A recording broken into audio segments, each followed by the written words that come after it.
ওয়াজিলাত ওয়াজিলাত কুলুবুহুম ওয়াজিলাত কুলুবুহুম। আল্লাহর কথা যখন মনে হবে, আল্লাহর কথা যখন তোমার সামনে বলা হবে, তোমার সামনে যখন গুনাহ আসবে, তখন তুমি এই গুনাহটা করলে তোমার কলজাটা কাঁপাকাঁপি শুরু হবে, ভাইব্রেশন শুরু হবে।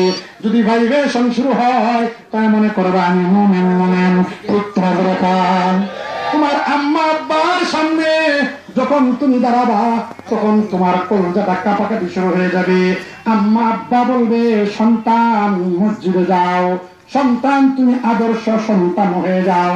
তুমি যদি আম্মা আব্বার কথা শোনো, আম্মা আব্বার সামনে অবনত নস্তকে তুমি দাঁড়িয়ে থাকো, তাহলে মনে করতে হবে তুমি মুমিন। আর মা বাবার সাথে সাথে তুমি যদি জবাব দিতে পারো, তাহলে তুমি মুমিন না, তাহলে তুমি অন্য কিছু করতে নজরে দাও। এই জন্য মুমিনের অনেক জায়গায় গুণ লেখছেন, সব গুণ এখানে বলা সম্ভব হবে না। এই জন্য আল্লাহ পাক বলেন 6 গুণে গুণান্বিত হয়ে যাও, 6 গুণে গুণান্বিত হয়ে যাও। এই দুনিয়ার বুকে তো গুণ অর্জন করার জন্য আসছি। হায়াতের জিন্দেগি অল্প, কখন যদি দুনিয়ার থেকে শেষ হয়ে যায়।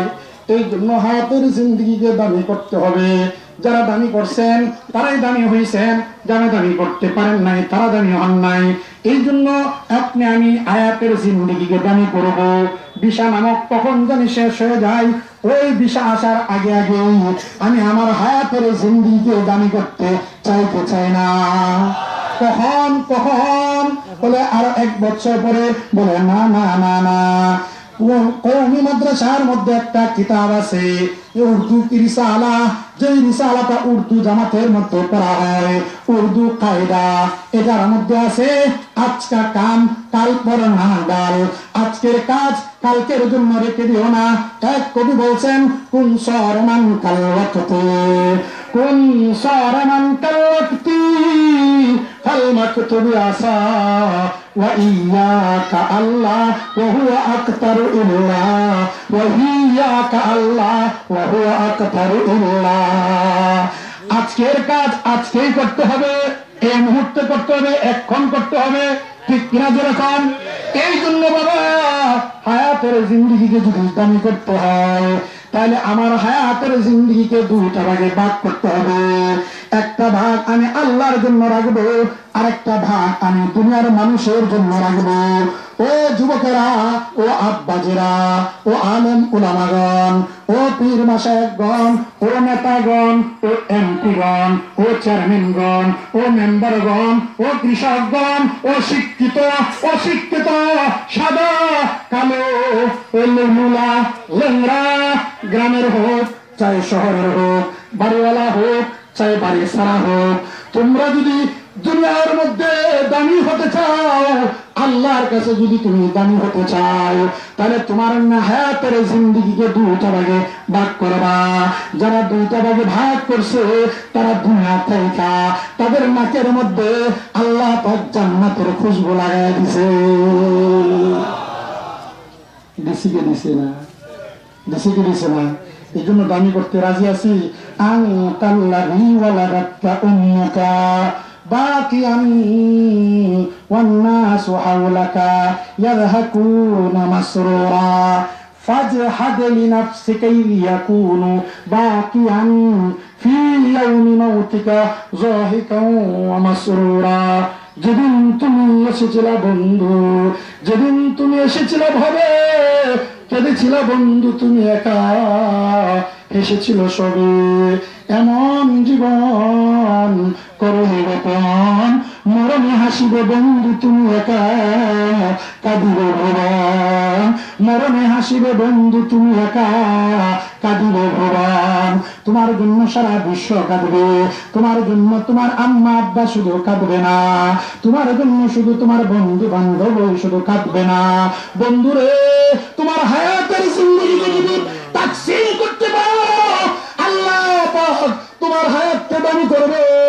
তোমার জন্য তোমার এলাকার মানুষ কাঁদবে, তোমার জন্য গাছ গাছরা গুলা কাঁদবে, তোমার জন্য বন্ধু তুমি যে রাস্তা দিয়ে চলাফেরা করছ এই রাস্তাগুলো তোমার জন্য কাঁদবে রে বন্ধু।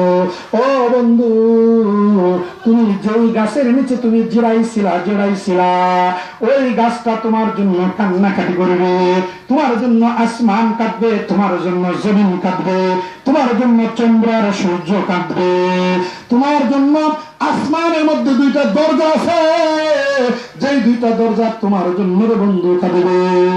নূরুস সুদূর ফি আহওয়ালিল কুবুর নামক কিতাবের মধ্যে আছে দুইটা দরজা আছে। এক দরজা দিয়া বন্ধু তোমার আমলনামা উপরে ওঠে, আরেক দরজা দিয়া তোমার জন্য রিজিকের ব্যবস্থা হয়।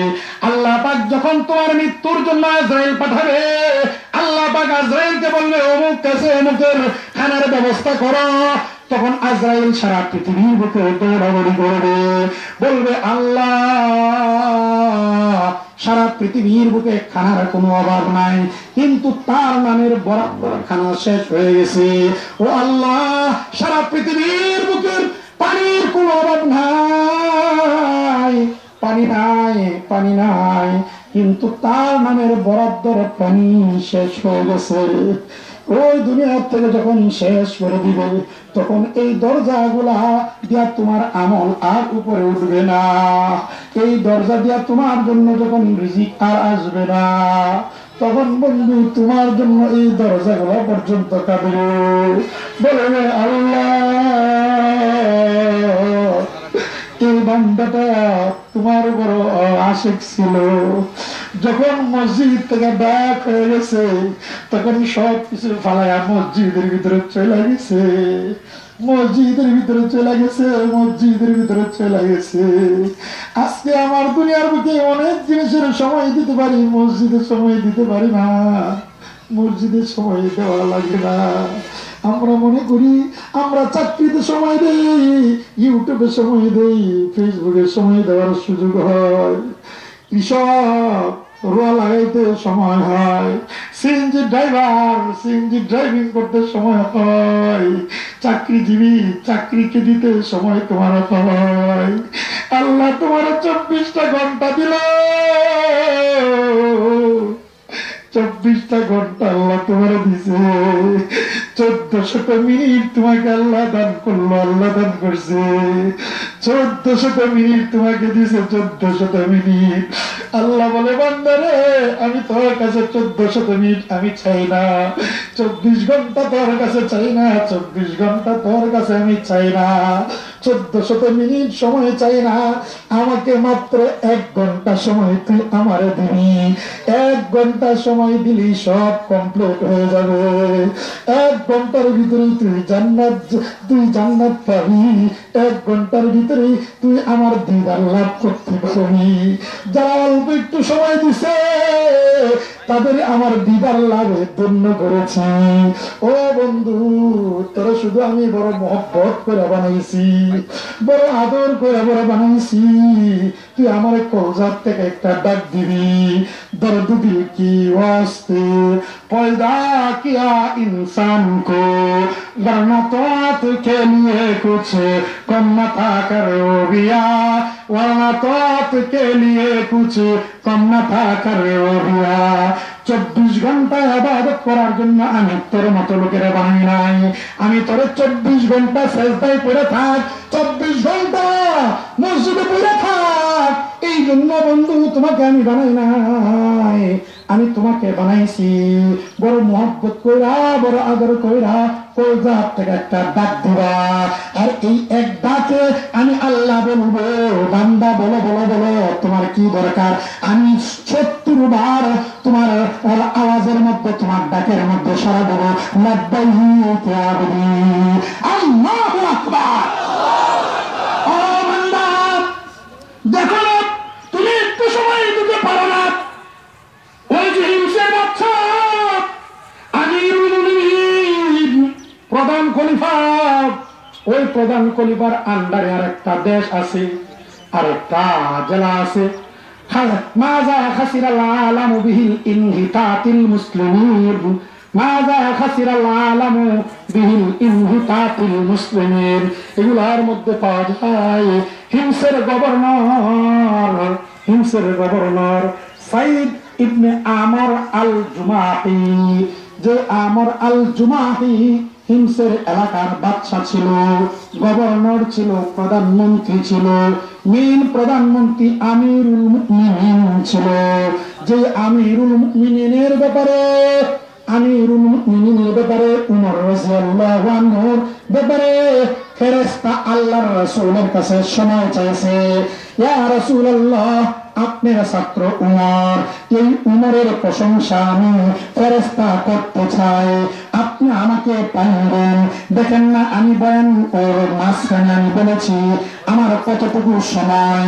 আমরা যখন ওয়াজে যাই তখন অনেকে বলে হুজুর 1.5 ঘন্টা করবেন, হুজুর আধা ঘন্টা করবেন, হুজুর 1 ঘন্টা করবেন, 2.5 ঘন্টা করবেন, 30 মিনিট করবেন, সময় দেয় কি দেয় না।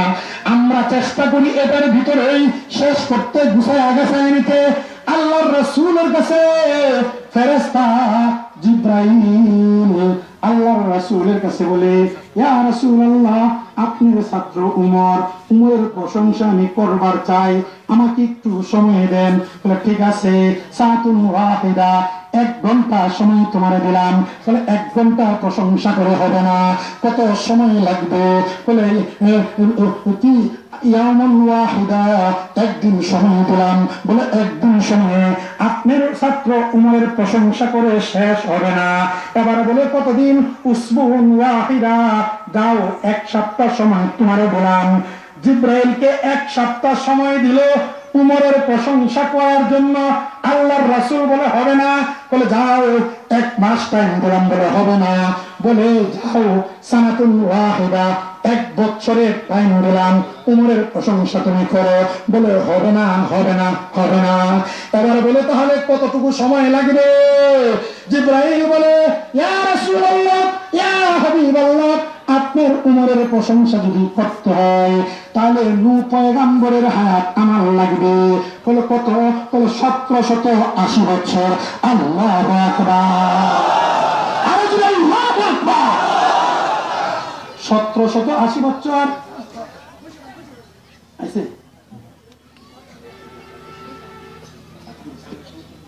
আচ্ছা, তাহলে এই যে উমর রাদিয়াল্লাহু আনহু প্রশংসা, যাই হোক, তারপরে এই যে হেমসের গভর্নর, উনি নিজের হায়াতকে তাকসিম করেছেন 2টা ভাগে। একটা কে মানুষের কাছে দিয়েছেন, আর একটা আল্লাহকে দিয়েছেন। লম্বা ঘটনা, কিন্তু আমি ভাই একেবারে সংক্ষিপ্ত। আমি আপনাদের সামনে এই জন্য দাঁড়িয়ে আছি, যে সময়টুকু আপনাদেরকে দিতে হবে সেটা হলো পয়গম্বরে আরবিকে স্বপ্ন যুগে দেখতে চান কি চান না? চান কি চান না? তো এই যে সুলতান মাহমুদ গজনবী রহমতুল্লাহ আলাইহি, আলহামদুলিল্লাহ, জোরে বলেন আলহামদুলিল্লাহ।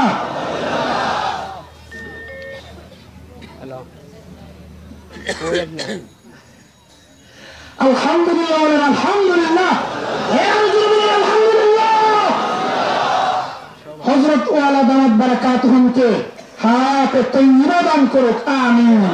আলহামদুলিল্লাহ, হযরতের অনুমতি ক্রমে আর অল্প কয়েকটা মিনিট, কারণ আসলে আল্লাহ ওয়ালা যারা আছেন ওদের চোখ নাক কান খোলাই থাকে। আজকে আমরা আলহামদুলিল্লাহ হযরত ওয়ালাকে পেয়েছি, একজন আহলে দিলকে পেয়েছি। ওদের সাথে ওদের সুহবত যদি ঠিক মতো উঠাইতে পারি তাহলে আমরা অনেক কিছুই পাবো। এই জন্য এই মাদ্রাসা যেহেতু অভাব অনটন চলতেছে, এই জন্য হযরত ওয়ালা বুঝছেন যে হয়তো সামান্য, কারণ এইরকম কওমি মাদ্রাসাতে পড়লেই তো আমরা বড় বড় আলেম হয়েছি, ঠিক না? এই জন্য সুলতান মাহমুদ গজনবী রহমতুল্লাহ আলাইহি, হ্যাঁ, কারি তৈয়ব সাহেব রহমতুল্লাহ আলাইহি খুতুবাতে হাকিমুল ইসলামের মধ্যে লিখেছেন, হ্যাঁ, যে কারি সুলতান মাহমুদ গজনবী রহমতুল্লাহ আলাইহি একবার সংক্ষেপে বলতেছি, একবার এই এলাকাতে ঘোরাঘুরি করতেছেন। আর উনি তো অনেক আল্লাহওয়ালা ছিলেন। উনি দোয়া করতেছিলেন, আয় আল্লাহ, তুমি আর তোমার পয়গম্বরকে আমাকে একটু স্বপ্ন দেখায় দাও, আমাকে একটু স্বপ্ন দেখায় দাও, আমাকে একটু স্বপ্ন দেখায় দাও। 1 বছর, 2 বছর, 3 বছর, 4 বছর, 5 বছর, 10 বছর পর্যন্ত এভাবে কাঁদতেছিলেন আর বলতেছিলেন। আল্লাহ পাক পয়গম্বরের আরবি জিয়ারত নসিব হইতেছিল না, উনি ঘুরতেছেন হঠাৎ করে একটা মাদ্রাসার পাশে আইসা দেখেন একটা ছাত্র এই সরকারি বাতি লাইটের বাতি দিয়ে আসে কোরআন তেলাওয়াত করতেছে। আল্লাহু আকবার, কোরআন তেলাওয়াত করতেছে। উনি আসলেন, আয়েশা বললেন, কি ব্যাপার, তোমার এই অবস্থা কেন? পাঞ্জাবিটা নাই গায়ে, হ্যাঁ চিরা একটা লুঙ্গি, আর সরকারি বাতির নিচে পড়তেছে, ব্যাপার কি? তখন বলতেছে, আমার সামনে পরীক্ষা, সকল ছেলেরাই তো তাদের আম্মা আব্বা আছে, তাদেরকে টাকা আর পয়সা দেওয়া যায়, তাদেরকে ভাতি কিনে দেওয়া যায়। আমার আব্বা দুনিয়ার বুকে নাই, আমি বড় গরিব মানুষ, আমি যে রাত্রে উঠে একটু লেখাপড়া করবো, এই জন্য আমার কাছে কোনো বাতি নাই, আমার কাছে কোনো সম্বল নাই। এই জন্য আমি এটাকে সুযোগ মনে করলাম, সরকারি বাতির নিচে আমি এসব কোরআন তেলাওয়াত করতেছি, এই আল্লাহর লৌহে মাহফুজের কালামটা কলজার ভিতরে নেওয়ার জন্য, এই জন্য আমি এখানে পড়তেছি। সুলতান মাহমুদ গজনবী রহমতুল্লাহ আলাইহি শুনে খুশি হয়ে গেলেন, বললেন, ঠিক আছে, তোমার 1 বছরের কি প্রয়োজন, 1 বছরে যা যা প্রয়োজন হয় তুমি আমার কাছে বলবো, আমি দিয়ে দেব। 1 বছরের সব কিছু ওই সন্তানের যত প্রয়োজন ছিল 1 বছরের প্রয়োজন সন্তানকে পুরা করে দিলেন। তার ওই রাত্রে সুলতান মাহমুদ গজনবী রহমতুল্লাহ ঘুমাইছেন, ঘুমের ঘরে আল্লাহর রাসূলের জিয়ারত নসিব হয়ে গেছে। জিজ্ঞাসা করলেন, ইয়া রাসূলুল্লাহ, আমি 10 বছর ধরে কাঁদতেছি, আপনি দেখা দেন না, আজকে রাত্রে আমার সাথে দেখা দিলেন। তখন বলতেছে যে ওই যে একটা ইতিম মাদ্রাসাতে পড়নে ওয়ালা একটা ছেলে, তাকে তুমি সাহায্য করার কারণে আমি তোমার সাথে সাক্ষাৎ দিয়েছি, তারা ওয়ারাসাতুল আম্বিয়া হবে। এই জন্য আলেম উলামাদের সাথে শত্রুতামি করে লাভ নাই, মাদ্রাসার সাথে শত্রুতামি করে লাভ নাই, মসজিদের সাথে শত্রুতামি করে লাভ নাই, কোরআনের সাথে শত্রুতামি করে লাভ নাই। আসমানের সাথে টক্কর দিতে পারে না, চন্দ্র সূর্যের সাথে টক্কর দিতে পারে না, হিমালয়ের সাথে টক্কর দিতে পারে না। কোরআনের সাথে, ইসলামের সাথে, আর মাদ্রাসার সাথে, মসজিদের সাথে, আলেম উলামাদের সাথে টক্কর দেওয়া পৃথিবীতে পারে নাই, পারছে না। অতএব যদি 1.5 হাত মাটির নিচে ঈমান নিয়ে চাইতে হয়, এই আহলে দিনের সামনে নিজেকে মুর্দার মতো ছুপে দিতে হলে এই 1.5 হাত মাটির নিচে ঈমান না যাওয়া যাবে। কোরআনের সাথে সম্পর্ক রাখলে এই জন্য ছটপট করা আল্লাহওয়ালা, আমি মনে হয় এই প্রথমেই দেখছি হুজুরে একটু অপেক্ষা করতেছেন, কেন? মাদ্রাসার সাথে। এই জন্য আহলে দিন এখানে আছেন, হুজরতকে রাইখাই, যেহেতু আমি এই মাদ্রাসার একটা ফসল, এই হিসাবে আপনাদের কাছে আমি একটু সামান্য একটু হাত বাড়াচ্ছি। মেহেরবানি করে আপনারা কি একটু হাতটাকে ভরে দিতে পারবেন? সবাইকে নবীর নবীর নবীর নবীর নবীর জিয়ারত পাইতে চাইতে চাই না বলেন, পাইতে চাইতে চাই না বলেন। তাহলে এই মাদ্রাসার মধ্যে মাহফিলের পরে একটা বিল্ডিং তৈরি হচ্ছে, আর কি কি জানি লাগবে, সিমেন্ট লাগবে, রড লাগবে, বালি লাগবে, এক একটা পিলার যত টাকা লাগে, এগুলো একটু ব্যবস্থা কি আপনারা আহলে দিনের সামনে যদি একটু বলেন, হযরত ওয়ালা আপনাদের জন্য একটু দোয়া করবেন। ঝটপট করে বলেন তো দেখি, এভাবে 10,000 20,000